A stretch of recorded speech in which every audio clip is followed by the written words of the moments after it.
আমরা আমাদের পুরো জীবন জুড়ে যা পাই, যা খাই, যা অর্জন করি, যেটা লাভে ধন্য হই, সবটাই রিস্ক।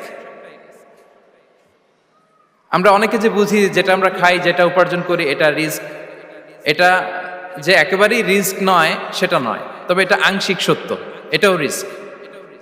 অর্থ, খাদ্য, জাগতিক সম্পদ এটাও রিস্ক, কিন্তু এটা রিস্কের সর্বনিম্ন স্তর, the lower level of provision, the lower level of risk হচ্ছে এই যে খাদ্য, অর্থ, জাগতিক সম্পদ।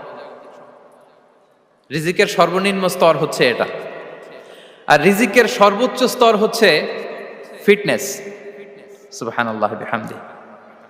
আমরা অনেকে এটাকে নেগলেক্ট করি, গুরুত্ব দেই না, কিন্তু এটাই রিজিকের সর্বোচ্চ স্তর, ফিটনেস। আপনি ফিট থাকা, অর্থাৎ ফিজিক্যাল অ্যান্ড মেন্টাল ফিটনেস, শারীরিক এবং মানসিক সুস্থতা।